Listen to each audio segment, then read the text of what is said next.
Ladies and gentlemen, welcome back to Hotbar Survival. It's been a while, but we're back in action. If you've missed it, this is the game where we play Minecraft with only our hotbar as our inventory space. The rest is blocked, and to make it worse, we can't make any chests.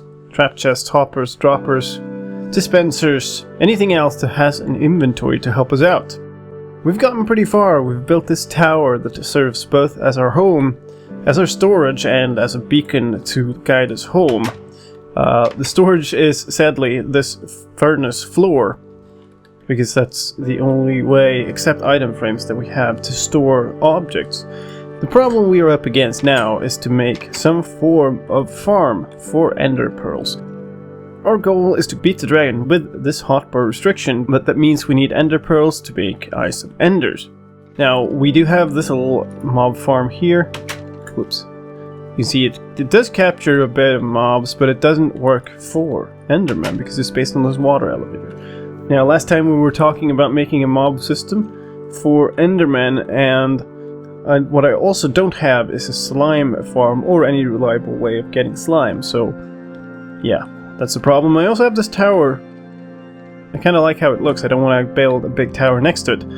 So, last time we went into the nether to quickly grab some lava, and it turned out poorly. For some reason, my portal is out here, so for some reason, some creepers had gotten into the nether, so just when I stepped through, things exploded. I didn't have flint and steel with me, so yeah. I was stuck in the nether, and then the rest of the episode was spent trying to get back out and try to figure out a way to light the portal. Which was fun, but it didn't get us very much progress in terms of making some way of getting ender pearls, which is the big problem. So, I'm going to actually abandon that idea, and I think I'm going to go with the shifting floor design and use fall damage instead of lava. These are... I would pick them up, but I don't have any good way to store them, so yeah. So the obvious way, I need something that is sort of when I'm in this room, when I'm in my tower here, I want the mob system to be active. And the obvious way of doing that is to just dig down, placing it down. The distance you need for a mob system to be active is 24 blocks. For mobs to be able to spawn, it needs to be 24 blocks away from you. So I'm thinking, let's just continue this ladder downwards. Dig 24 blocks down, make a spawning space and shifting floor. And then some methods, because I can't make droppers, I need some methods to get the items up, so I'll need an item elevator of some sort. And I'm guessing we can just make that pop up outside here, or something like that. We'll have to figure that part out later, but the first part I need to do then is to dig. And the thing we lose by doing this is we lose this furnace and this furnace because they need to go. But it's no problem. I do have space enough to put them somewhere else. So, let me find that and let me get digging here, and then we'll check back up once I've gotten somewhere on that line. So I might have run into a slight problem here. Check this out. This is the floor of my furnace storage room. We're in the same place as before. I haven't gone further. I started digging, made some new ladders, and then thought a bit more, which is always good. So look, this is level 64. Now remember I told you before, you need to go 24 blocks away. So 24 blocks down from here. That puts us at level 40. But then we also need the Endermen to fall. And they need to fall far enough to die. And this is configuration, which means that you need to drop them 3 blocks, because that's as much as you take no fall damage. They have 20 hearts of health, so that's 40 health, which means 40 blocks. So you need 43, puts us as -3. So this is not going to work. So what I could do is I could move it out to the side a bit, and then you would get some extra distance from that. And then what we could do is could have the item elevator pop items up in the center of the room here, so that could work. What we also could do is just dig down to 43 here. Well, we'd have to be like 40 something, and then have the system only be active like when I'm up here or something. Or when I'm out and about. It is a sphere radius, so it doesn't really matter Like if I'm in this corner, it would be active in that corner and so on. It would be less efficient. So I don't know. What I'm going to do, I think, is keep digging here and see. When I come there, I might do like a sideways and dig out the room to the side or something instead. So that seems like a good idea. The best way down, though, is to keep going down straight here until I get to level... What do I need? Bedrock is like 3 or something. So I need about to be at level 50 or so. So I'll do that and then hollow out a room and then I'll be back with you. Check this out. All I've done is hollow down to level 50 and check this out. How very convenient. There's actually a piece of cave already here. This is part of the path that leads down to the ravine I found in like the very first or second episode or something like that of Hotbar Survival. So part of this is hollowed out, also partially good because this is already lit up. So the stuff around it's going to be lit up, which means more spawning in our actual spawn room. So that is pretty good. I need to figure out which way to dig now. It's actually not that far of a climb here because we're only going from level 64 to level 50, so it's only 14 blocks down. We want to go south from where I landed down here. So south from here, it's level 49 too, that should be fine. We need a drop height of 43, that puts us at level 6, that's fine. So, whoops. So I'm going to be doing quite a bit of hollowing out here. From here, maybe a 16 by 16 space or something like that. So yeah. And of course, we immediately ran into another problem, which is this. I started digging out, I haven't gotten that far, and I immediately ran into a train line here. This train line goes down to my strip mine. So if you follow this up, let me show you this whole setup. There's a station here. With the minecart, I can get in, I can go mines, and it will take me down that way. Which, of course, if I build that out there, it's going to be right next to this. So I don't know exactly how much that will be. So if we go back up, I might have to stretch this out in a different direction instead of south. Which is okay. I mean, it's not going to matter all that much which direction it goes. But maybe I will have to go east instead of south. So I'll see what funny thing I'll run into when I go that way instead of south.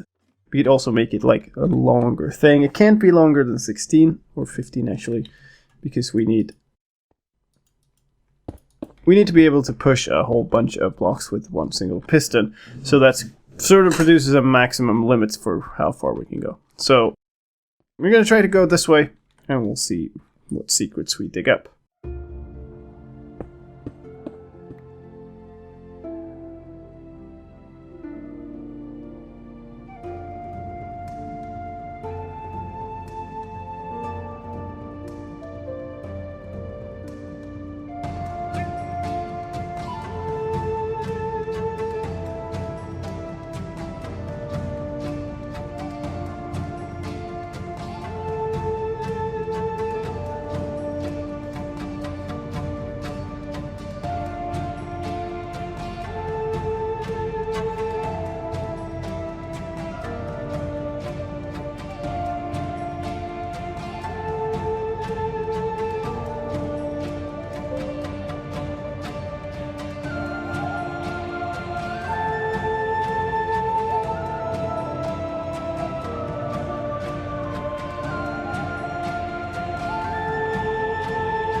Alright, step number 1 is done. I've taken this room, hollowed it out, replaced the walls and the floor with stone bricks so I know it's there. I'm going to do the same with the ceiling, but put in some lamps so I can turn the whole thing on and off.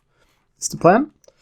And it's all, like, this is light level 9, so this block with the glass is 8 and in there is 7, so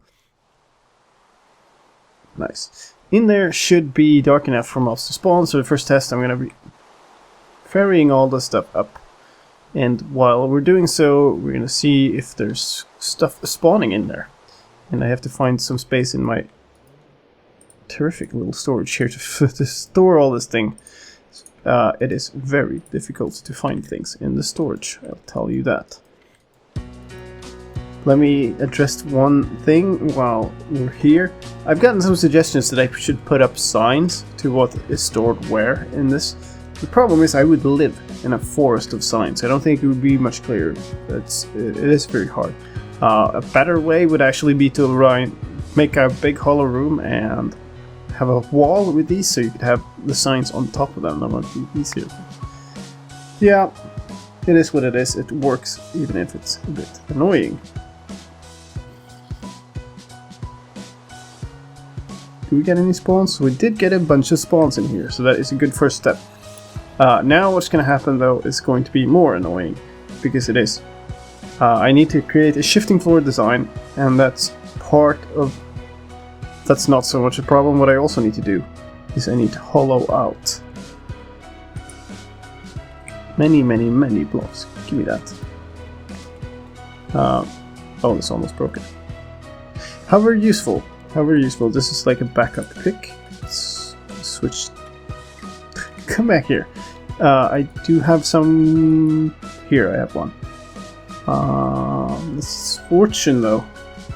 I guess I can make a new one. Do I have leather for item frames? I don't believe I do. Let's go get some leather for item frames.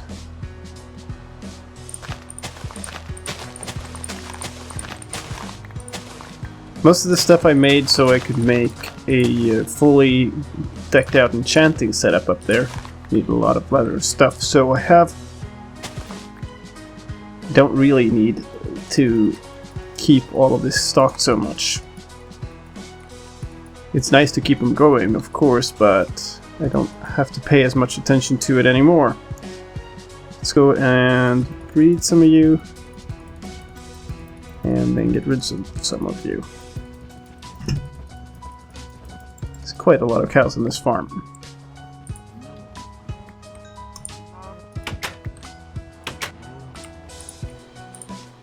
Eight item frames, that's good. Let's see if we have somewhere to actually use a furnace as a furnace for once. Well, this one. Hooray! Coal here. Let's just cook that up. Like so. And where do we... Let's start taking out these metal walls, maybe. That's good. Now we have more space for our tools, so we're going to put away those. No new pet. Seeds, I believe we have over here somewhere. There. Okay, we don't need more seeds. Don't need you. And we're going to make a new pick. And we're going to enchant it, and then we're going to make... And then we're gonna start the great dig.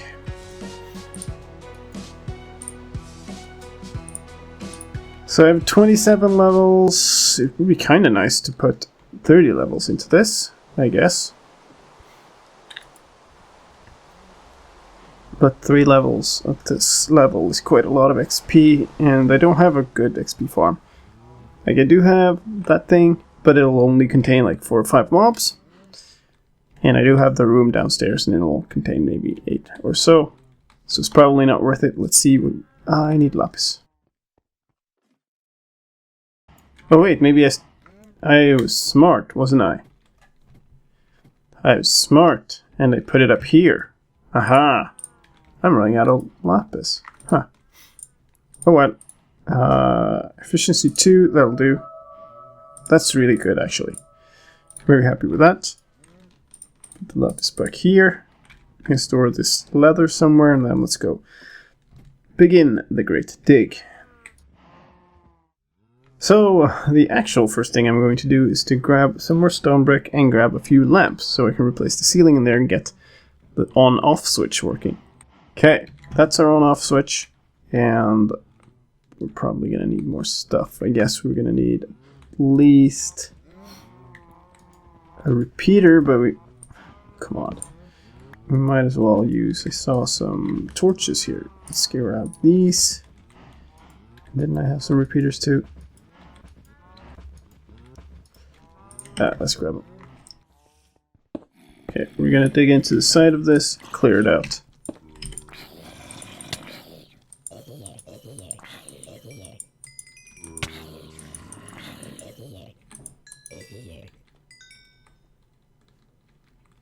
Thought I heard a spider. Come here. There we go. So this room is 10 by 10. Just gonna do 1, 2, 3, 4.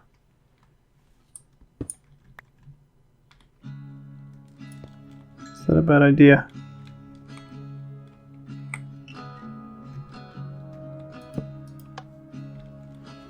That puts the light level over here at 6. It's no good.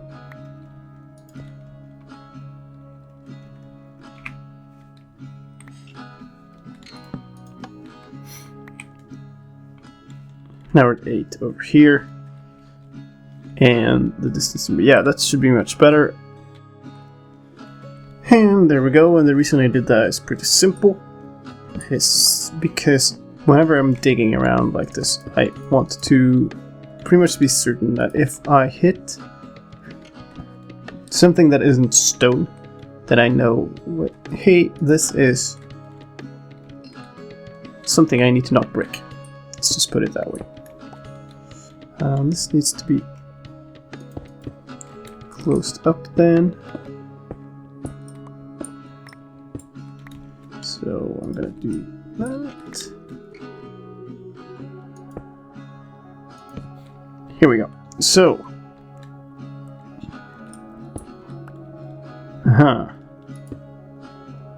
this comes up here. Let's just pull this in here real quick, like so.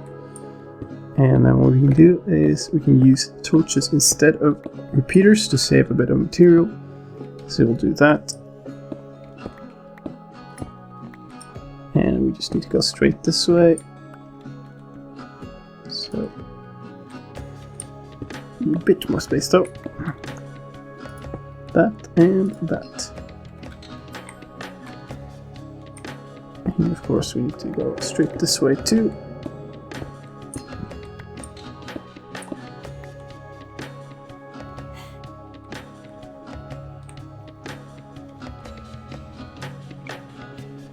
And let's just pull it out of the same one here. That and that and so. And we should be able to pull this one straight down. It should be long enough. Yep. So that is our light switch wired up and completed. If we go in here, now it's completely dark, switch it on, we get light in the entire room and it will be safe to work in and so on. Now begins the fun part though. Now I need to dig down. I need to create a massive hollow space under this whole section. So I can now put away the redstone stuff for a bit, and now it's all about digging.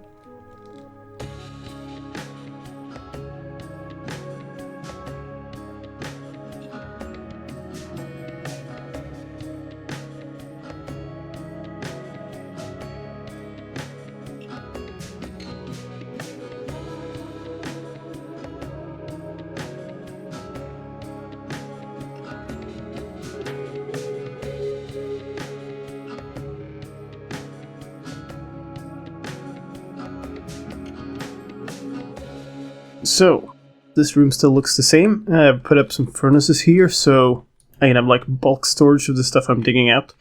If you go back here, you can see I've put up rows of pistons on this side, and if I go way out here, you can see that I have it on this side too, although they're kind of hidden behind this stuff.